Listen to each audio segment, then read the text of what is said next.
This is the most insane construction job I've ever seen. A tunnel under a city filled with cars and water? Every day is a battle. Burst pipes, broken drill blades, even cave-ins are a constant threat. Is that normal? These working conditions are brutal. This is my kind of place.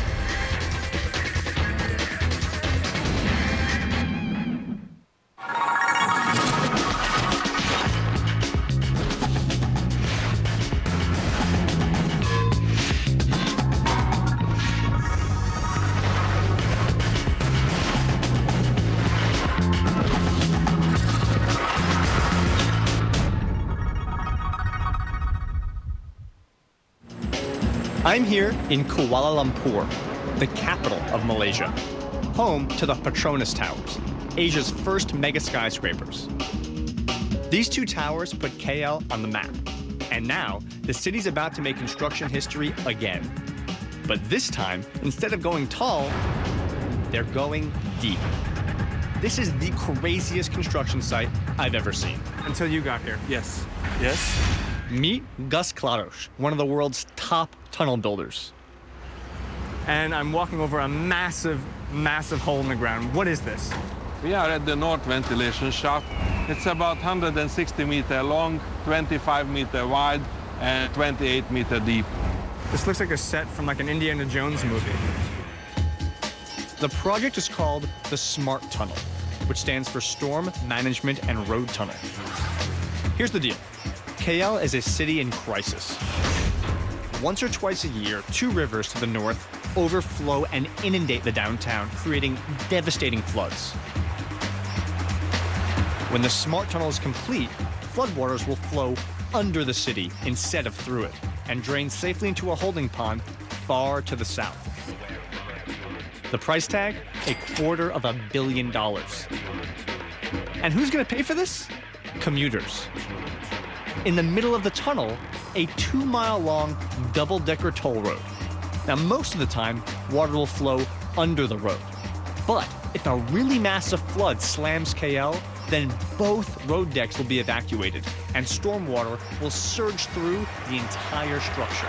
It's the first ever dual-use storm and traffic tunnel ever attempted. But how do you drill a 6-mile tube 100 feet below the Earth's surface? Get yourself a couple of these babies. The biggest construction toys in the world. Tunnel boring machines, TBMs. So can I drive the tunnel boring machine? No. Gus says that one of their 2 tunnel boring machines is down with a major mechanical problem. And the other TBM is inching through very treacherous ground. Beautiful. There is nothing like a crisis to bring out the best in a construction crew. So now we're gonna go into the hole. I'm not a huge fan of heights, I should tell you. Not a huge fan. Okay, well, I can tell you that when you start, it will go off with a jolt, so don't worry about it. Thanks for the heads up on that. Oh my God. It's about 100 feet. It's like Journey to the Center of the Earth.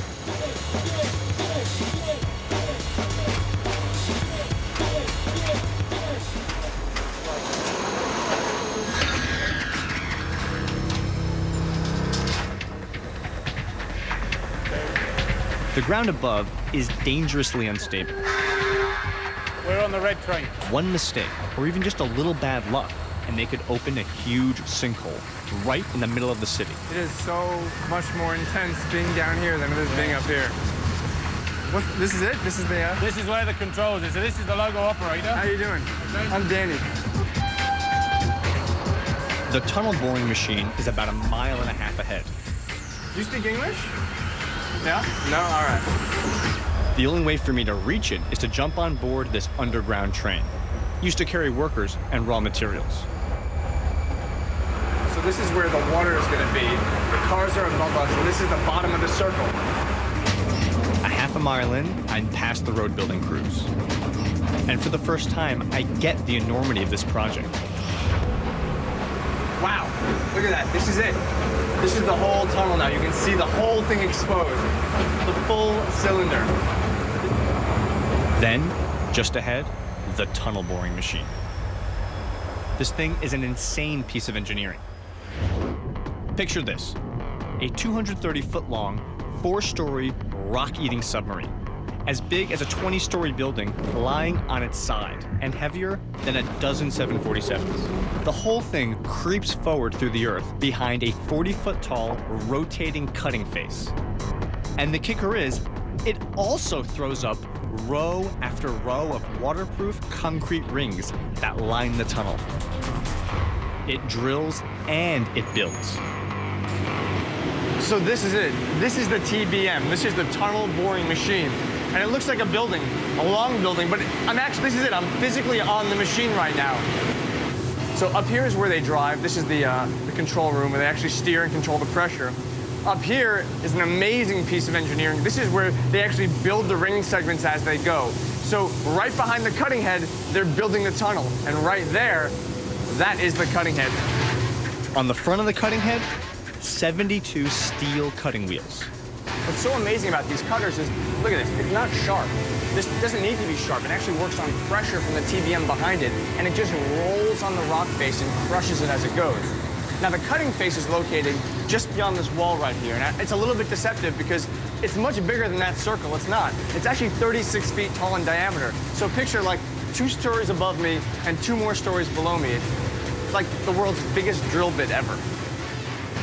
Come on. Oh. I forgot to wear my strong hat today. Oh, puppy! In the control room, I meet Paul, a former rugby player from Australia. He manages all of the mining operations from this panel. But Paul's not happy, because the TBM can barely make progress. So they knew they had a problem because they're typically going at about 20 to 25 millimeters a minute. Lately, they've been going at 7. What does that mean? It means some of the cutter heads, maybe all of them, are either busted or worn or there's a problem with them. So they know they have to stop and check them. But they couldn't stop and check them because the ground they were in was too dangerous. It was soft, and to send someone in there, it was actually just too big a risk. You could have a cave-in, you could lose pressure, you could blow out someone's eardrums, or they could suffocate and die. So what does that mean, Paul?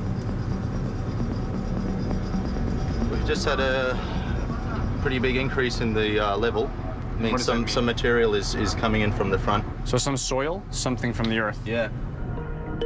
A sudden inflow of loose earth, like a plug in a vacuum cleaner hose, has clogged the pipe that carries soil out of the tunnel.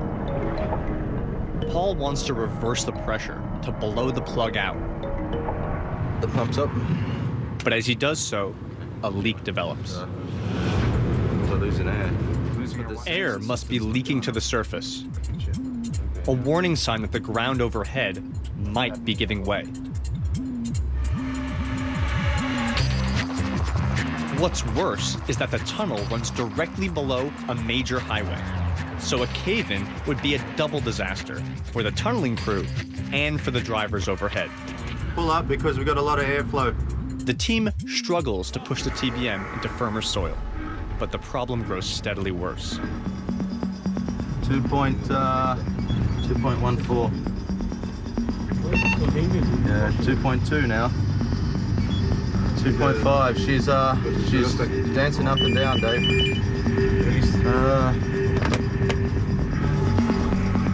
It takes Paul 3 painstaking hours to inch the TBM forward less than 2 feet. Then, disaster. Dave, are you there? A massive sinkhole in the middle of the highway, directly overhead.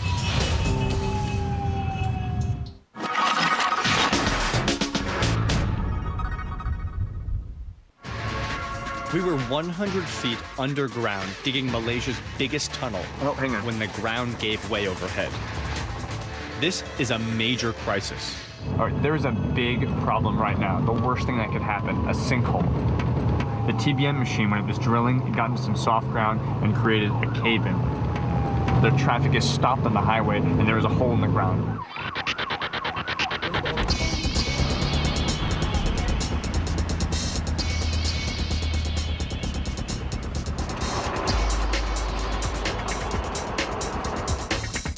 Okay, so it's a little hard to tell, but that is one of the sinkholes made by the TBM below.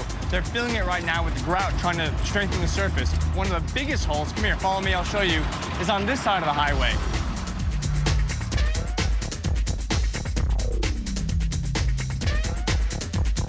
And most of the damage happened right out here. If you have a look over here, you can see it's like an earthquake happened. It's like the ground has just been sheared off itself. Look at this, just a sheer cut in the ground right here. That's just the edge of what happened. Look at the side of that highway. The railing has just been ripped down, all that concrete destroyed. But in the center of the sinkhole, look at this. I should be standing on level ground right here. All of this ground has been depressed by this sinkhole, and right below me, 100 feet, is where the boring machine is right now.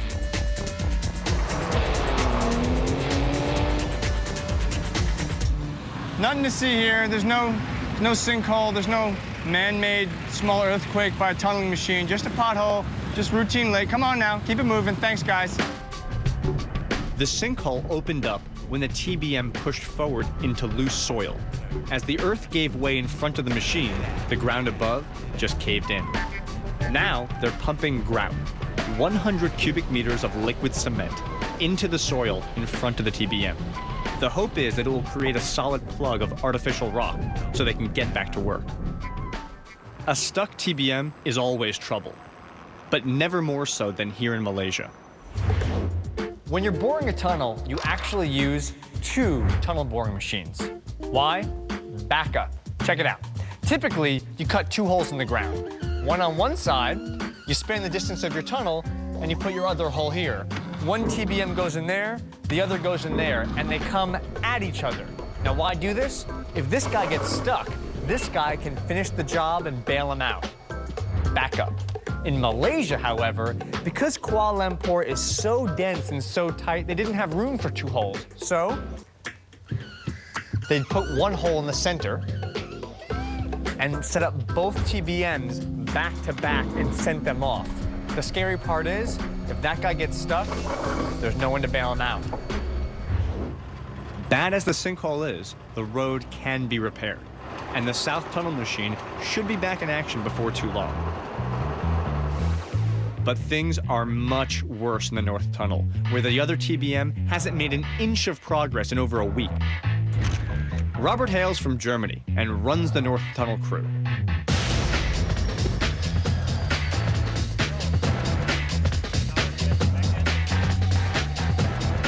Although it's very noisy, I don't hear the cutter head right now. Is that right? No. We have a breakdown in the moment, and we are repairing one of the most important parts of the machine, the stone crusher. Therefore, the TBM is now stopping for more than 1 week already. The stone crusher is kind of like the jaws of life. But instead of saving people, it crushes rocks and makes them small enough to fit into the pipe that carries debris out of the tunnel. Sadly, it is not conveniently located. About 2 tons in weight. Rob, show me where the broken piece is. The piece is here.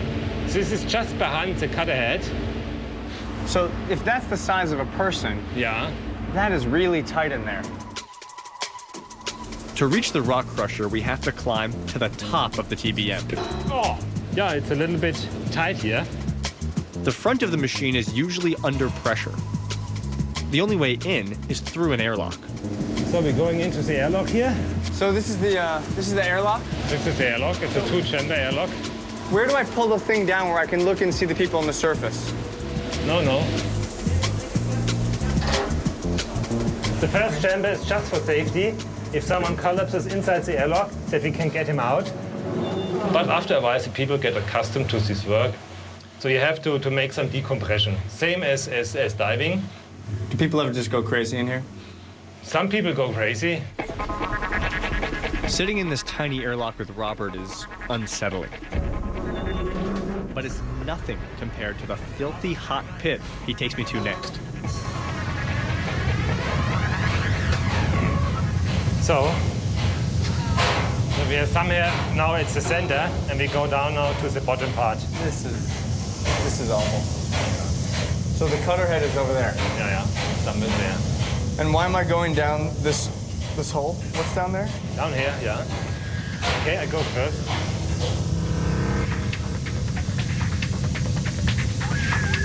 So we are now at the bottom of the TBM.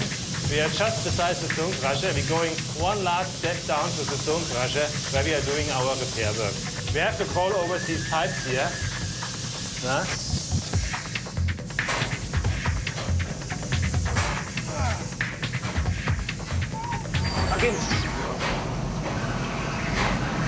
Okay, you see these two pieces right here? That's the front of the bug's mouth. That's the pincer right there. This piece moves up, that piece moves up, and it crushes right there. Now what's busted is the piston behind it that lifts it up.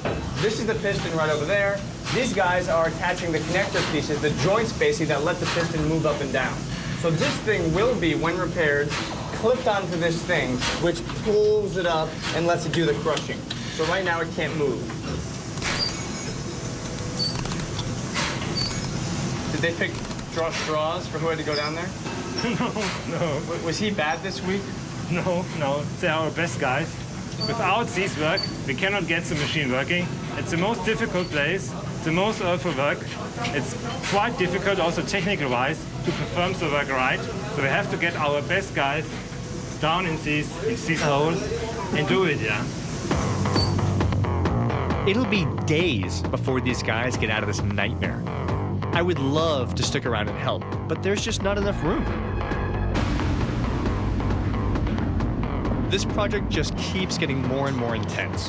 Sinkholes to the south, claustrophobic pits to the north, and above, exploding rock 30 feet away from the highway. And me with my finger on the button.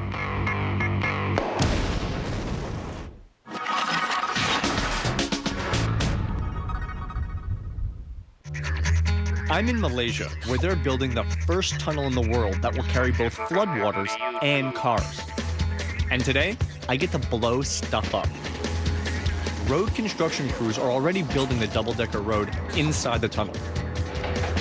And they're also excavating the on and off ramps outside. It's a dangerous job, right in the middle of a crowded city.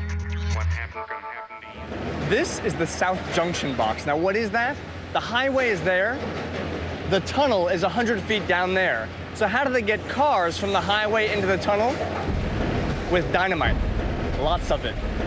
If I play my cards right, I'm gonna blow some stuff up today. The highway is less than 30 feet away from the pit. Any miscalculation could send solid rock raining down on cars and pedestrians. Little rock climbing? Yeah. Guess they haven't built the stairs yet. All right, Mani, I'm Danny. Yeah, I'm Mani. How are you? I'm okay, fine. You are the detonation expert? Yeah, not actually, so we are doing some blasting here. We are doing a control blasting. Control blasting? Yeah. That's different from crazy blasting? Yes, different. It's a body blasting, it's a different. In city, we are doing our control blasting. Because we're in a city, you can't just blow things up. Yeah, cannot fly the rock. Can't fly the rock. Figuring out how much explosive to use to blow stuff up is not always easy to do. And Mani has got the scars to prove it. Yeah, I got one finger. Wow. Mani's goal this morning is to set off a controlled blast to loosen the rock below our feet. The night before, driller teams came in and poked about 80 holes into the ground, into which we're going to place about 1,000 pounds of dynamite. This one is ammonite. This is the dynamite. This is what you stick the thing in. Yeah, stick a thing, then we put inside the hole. Okay. Okay? Is this safe? Okay. Okay. You make a hole with that? Yeah, make a hole like that. This is not this one is explosive. I mean, this is it's a very danger, just like this. Then. How far down are we going? 4 meters. 4 meters, like 12 feet down. Yeah. What happens if you put too much of explosives? Okay. You got some dynamite? Oh, see, that's the charger. That's the one that makes it go boom, right? It says danger, detonator, explosive, dangerous, blasting cap. Those are like 7 awful words. Some more. More. More still. Yeah, more. Is this safe? Yeah, safe. It's like making a bracelet, except of death. We're actually loading dynamite, but that's not enough. I have to be loading dynamite while I'm standing on dynamite. Okay, so now we're gonna insert the dynamite 4 meters into the ground. Yeah. A little more dynamite for good measure. Fire in the hole! Let it keep going down? Yeah. All the way down? Yes, all the way down. Okay, all the way down. All the way down. I'm just trying to let it down easy, Yeah. you know. It is dynamite. Dynamite. Yeah, this guy knows. This is... Okay, now we gotta tamp it down some more. Okay. Monty assures me that the dynamite has been safely inert, until now. They wire up the holes in rows. The first row will fire first, then the next row, and then the next row, and so on. The cool thing about these different delay times is that they allow Monty to sculpt his blast. Instead of one big boom, it'll move like a wave through the stone, which will reduce the vibration felt in the city. This is okay? Okay. Get it in there. We take with us over there? Yeah. And we just... Like, So this is the last piece? yeah, last piece. We're going to This is connect. the electric detonator. Yeah. Put a tape here. Tape there. Finally, the blasters cover the entire area. First, with heavy truck tires to absorb the shock, and then with massive steel plates to keep from flying the rocks, as Monty puts it. A siren warns everyone to take cover. Okay, the chargers are set. We're about 30 feet from the pit. We're gonna blow the thing up right now. Monty, you ready to set it up? Yeah. Let's do it. So this is the detonator. So the wires are connected. Yeah, The- wire is connected. The charger's live right now. This is the key. This is the key. So the key is inserted. All right, all you have to do is hit fire and blow it up. Yeah.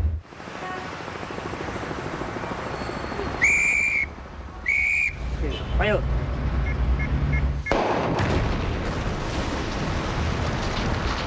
Okay, it took a whole day to prepare for that one blast. So let's savor it.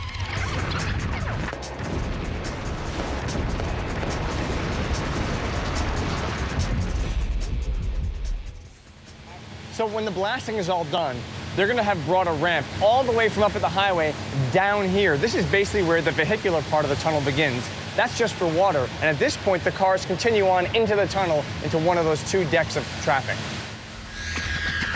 It'll take at least another dozen blasts to finish the job.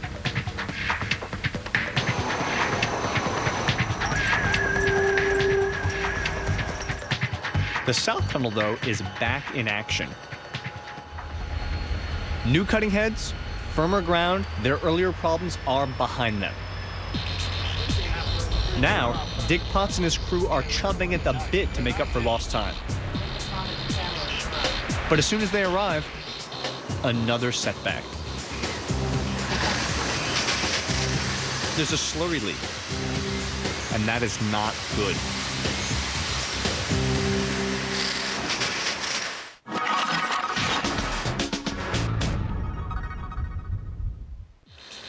This is the worst possible way for the crew in Malaysia's Smart Tunnel to start their shift. Slurry gushes from a burst pipe, and somebody's got to fix it, fast. What's going on, Dick? Well, we've blown a compensator. A compensator is a rubber joint between 2 pieces of steel pipe.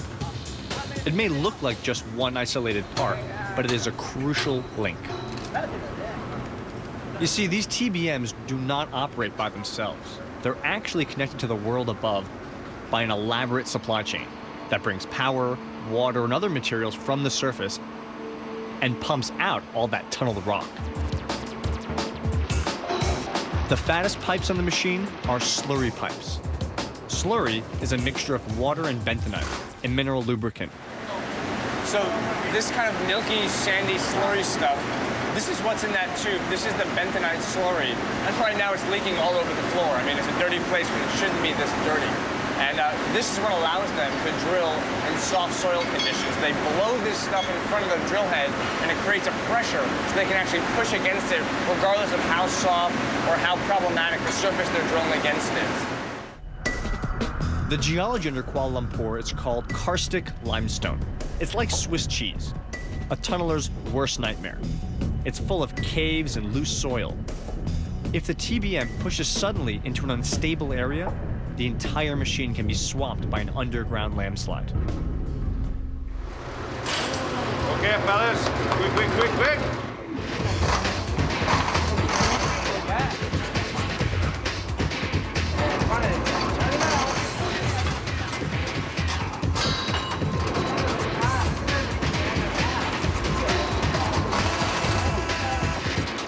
The guys need to know why the connector ruptured.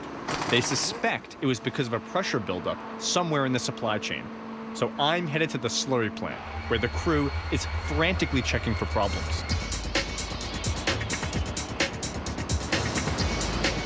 The slurry plant mixes water and bentonite lubricant, then pumps it 2 miles back to the cutting head. But the plant also receives used slurry, full of soil and rocks from the mining work. It dumps into the plant at the top and works its way down through a series of filters. If the slurry is not filtered properly, the line can clog, and that can blow out a pipe, creating the nasty mess I just came from back in the South Tunnel. Right now, the plant is idle, because engineers are concerned that somewhere in here, a broken filter may be letting pieces of rock into the mix. Until they know that the slurry is clean, this tunnel is going nowhere. I'm in one of 4 filtering machines in the slurry plant, and right now we're gonna hop in and check the filters to make sure that no pieces like this are getting through to the boring machine. Right now, all work is stopped, so we have to check it quite quickly to make sure they can get back to work as soon as possible. Let's hop in. Hey, Mr. Chang, how are you? Is this your office? Yeah, it's going to be my office now. Mr. Chan is one of the engineers in charge of slurry production. All right, how do I get in this thing? Okay. Okay. This is nice. This is nice. Okay, so this is the filter itself, huh? Yes. So what's the problem right now? What's going wrong? Actually, during my time, we found we suspect that there's some screen that damage, is it broken? How do you know that? Because we see the flows is different. So are pieces like this are too big? They shouldn't be getting through? Yes, it shouldn't go through. Normally, this screen, this second level screen is only 4 mm in diameter holes. So typically they're 4 millimeters, very small, and right now big pieces are getting through. Okay. So we're flushing this down. Yeah, flushing it down. So Mr. Chang is finishing up the work right now. We've blown out all of the small, fine pieces. We're left with just the problem area. All of these rocks sitting right here signal we know exactly where the problem is. Okay, you see we found the screen broken here? Yeah, I can see it right here. There's hole there, see quite a lot of... Okay, so we found this filter. This one up here has got about, you can see 5 or 6 really big holes, like 1 inch by 1 inch. So the big issue is we got to get this filter out of there, replace with a fresh one, so they can start cleaning the slurry again and start boring again, because right now, nothing's happening. I come bearing reinforcements. Fung, you waiting for the new one, huh? Oh, here you go. There's the final piece that we can replace it with. Okay, so this is the busted piece that they just pulled out, and look at this. All of these were massive holes letting rocks like this through into the slurry, which shouldn't get through there. So we pulled it out, Fung replaced it with a fresh one and a clean one, and now the slurry machine can start producing slurry again, and they can start the boring machine again. So they've been down for 2 hours, it's a big deal, so let them get back to work. If I'm quick, I can hitch a ride back into the tunnel before slurry floods the place.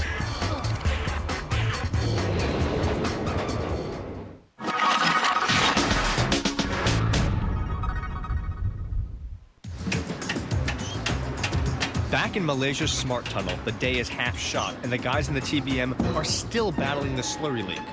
Finally, the replacement arrives. There it is. All that trouble over a tiny piece. The chain's only as strong as its weakest link.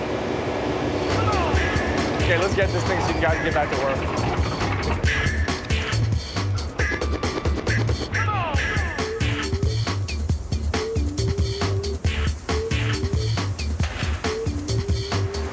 Like changing a tire. Old goes out, new comes in, get back to work.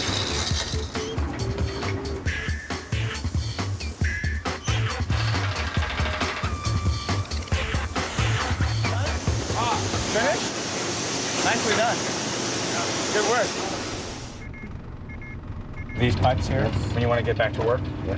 So you can see them all. Ralph, the driver on this shift, is ready to test the slurry system. Okay, so that green light is from the slurry plant, From the slurry saying everything is okay. everything's okay? I can start it. So we can start the motor? Yeah. How do I do it? I give you slurry. Hey!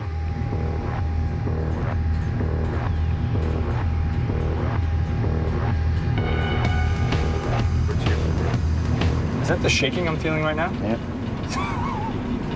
So the ground is, I'm sitting in the machine right now, and he's controlling how much of this slurry comes in. The whole room is shaking. A lot. Okay, not that much, but it's shaking. I mean, it's a vibrating room on the tunnel. So when do we turn the cutting machine back on?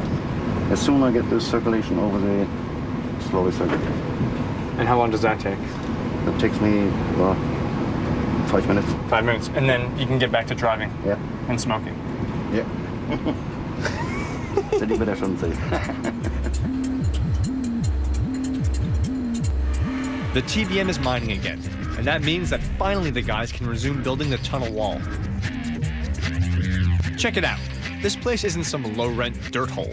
It's actually lined with high-strength concrete. Thousands of 5-foot-wide rings. This is the sickest part of this project. The TBM drills and builds at the same time. All day long, trains loaded with concrete segments arrive at the TBM. They're lifted into place by the TBM's vacuum erector. Sounds like something your spam filter's supposed to catch. I'm in luck. The South Tunnelers are just about to build a new ring using the most ridiculous remote control robot I've ever seen. So vacuum erector, this is the control panel. Radio control, yeah? So it's wireless, this thing? It's wireless, yeah. Can I rotate it? You can, yes. So I press it down to engage it. That's correct. And I pull it gently towards me. That's correct. It'll rotate this way. And it goes very slowly. If I go a little farther, it'll go faster. So I'll put it back straight now. That's okay there. It's okay? Okay. Okay, so now it's... The vacuum on this thing is so intense that it can lift a 10-ton concrete segment. That's 20,000 pounds with the power of suction. So you can move 10 tons in about 3 seconds using a joystick. It's kind of convenient like that. Very handy. The erector can rotate 360 degrees to place a segment anywhere, even overhead. And if the operator's good, he can position the segment within a millimeter. So building a ring is just like building an arch. The glue that holds the whole thing together is the keystone up there. The vertical pressure from that piece gets transferred down the legs of the arch. In Malaysia, things are a little bit different. Here we're talking about a full circle comprised of 8 segments and 1 keystone, assembled very simply. Left piece, right piece, left piece, right piece, 5, 6, 7, and 8.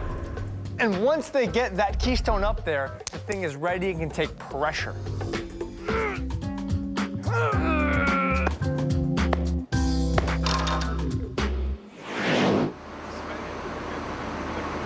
As each segment goes in, the guys have to race up and down this scaffold to install each piece. It is exhausting. And when it's securely held, and we're happy that it's not going to go anywhere, we release the vacuum, take off the erector. Get the next one? Get the next one. One by one? Yeah. So how long does it take to put the entire ring on? Half an hour. Half an hour?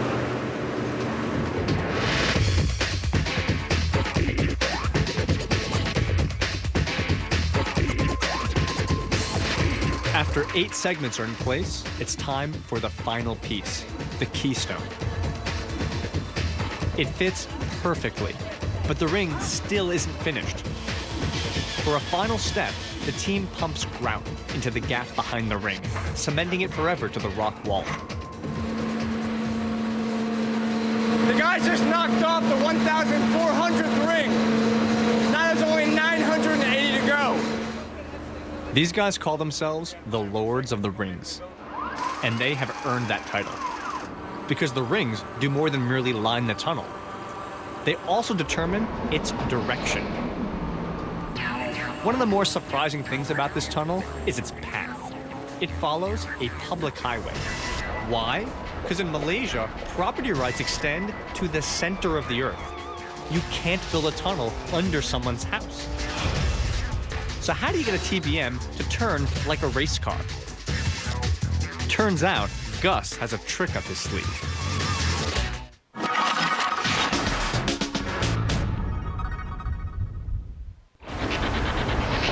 The Malaysia Smart Tunnel has to twist and turn as it carves through solid rock. Gus Kladosh shows me how it's done. So what I don't understand is if you have a series of rings and they go straight, how do you turn when you have the same rings? We have a trick, let me show you. Okay. This is a model what I brought in to show you how we do it. Okay. This is a model of rings built in the tunnel. The trick is, this red ring, you see how much thicker is on the right-hand side, on my right hand than on the left. I see that. And by rotating it, we can actually build one side of the tunnel longer than the other, so it turns to the other side. Look at that. Look at that, is ridiculous. Look at that curve. I really like Gus's model, but for me, the best way to understand how those rings make this thing go up, down, left, and right is to think about a salami. Imagine slicing a salami like so. With each slice, you want to angle your knife just a bit. Each slice now has a thick side and a thin side. Now, rotate the slices so that all the thin sides line up. Check out that curve. In the same way, the tunnel rings also have a thick side and a thin side. Incredible, right? With just one angled cut to these rings, you can make the tunnel curve any way you want to. You want some cheese with this? Gus, can I give it a shot? Sure, try it. This is like a Rubik's Cube. I mean, yes. So one goes there, one goes there. Yep. Next one there. Very good. Next one there. If you want to change your profession, I can have you as a shift engineer. Beautiful. How do you guys pay? Not very well, I'm afraid. To really understand the process, it's good to think of it like feeding the beast. Every day, this big machine moves forward, and they ship in these ring segments. They cut some more, they build a ring. They cut some more, they build another ring. 2 days ago, that machine was standing right here, and all of that was solid rock.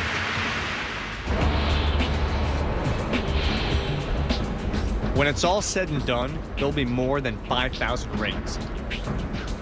That means nearly 50,000 segments, 500,000 tons of concrete and steel. This stuff. This right here, this is rebar. And those incredible curved concrete segments are all getting their strength and their form from this stuff. Each segment has 600 pounds of rebar inside of it, and all the segments and all the rings are made right here by hand.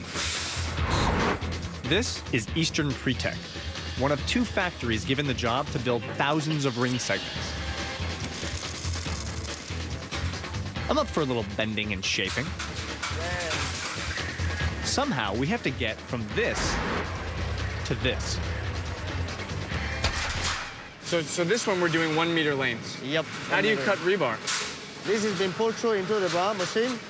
You can cut 4 at a time? Yep. Then he clips off the clamp. Yeah, how much force is coming down on this thing? It's about 2 tons. 2 tons of force. Okay, I'm gonna do it, okay? Oh, sure, right. Pulling it out? Yep, that's how. Pull it out. Pull it out. Pull it out. Oh! So it cuts. That's it. That is amazing.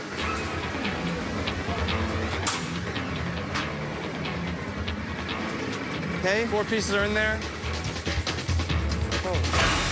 That's it. Oh! Oh! Okay, so step 1 is we cut the piece. Right. What's step 2? Step 2, it goes for rolling and bending. Bending. Right. Wow, I can save you a lot of time and money. Oh, so, very good. They'll employ you there. Let me just get my back into this. Oh, give it to me, Papa. Okay, so I line so it up you hold the bars to the red line. I screwed it up, didn't I? So the lebih masuk. You can tell me, guys. It's not gonna hurt my No, feelings. the thing is, it was been stepped too much down. I screwed up. You got 4 pieces in. Yep. Oh my. So this forms the... Workers assemble the rebar cage for each segment, 1 piece at a time. So this acts as the skeleton, first skeleton. I see, this is the skeleton of each piece. Okay, so what they're basically doing is just laying out the rebar, getting it into the frame, and they're gonna weld these joints together? Yep. They first do the preliminary tying to hold the bars in position. All right, here we go. And then, nope, missed that, all right. And, okay, Yeah, he doesn't think it's okay. This is much harder than it looks. Pouring concrete is easier and, frankly, more fun. Hey!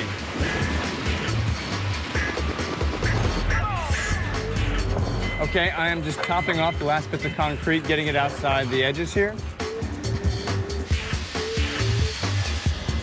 After drying for 24 hours, a vacuum lifter, just like the one inside the TBM, hoists the final piece and sets it aside. So this is the end of the line. After the concrete is poured, it's set. They wait for 28 days for it to get to its maximum strength, and it's stockpiled right here, waiting for the TBM to keep on drilling. All this stuff will end up underground. The goal is for each shift during a 6-day week to build 18 rings. That's 144 segments. But sometimes the guys do even better than that. In fact, one shift just set a new record. I am thrilled to be here. I feel like you get to watch a Grand Slam. This week, Gus's crew did 31 rings, which is this is unheard of on this job. They're throwing a party for him right now, and we get to hang out with them. Greetings. Is it a great shift, boss? Are they good workers? Is it luck? What makes it happen? This is all together. So basically, the stars aligned for these guys for 1 week. Yes. And they took advantage of it. That's what happened.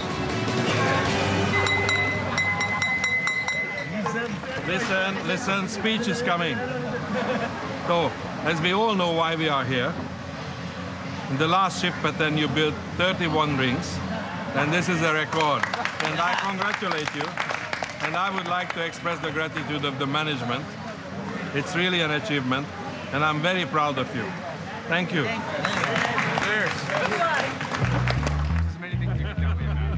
It has been insane living underground with these guys for the past couple of weeks. If they keep up their current pace, they're going to knock out this tunnel in less than a year. And they'll save a city by doing something that has never been done before, building the first dual-purpose road and water tunnel in the world.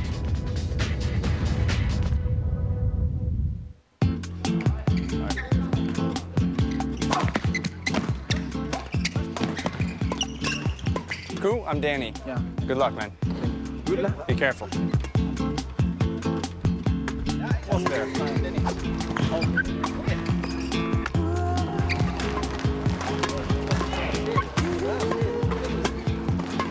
It's quicker. Yes, that's it. That was coming fast.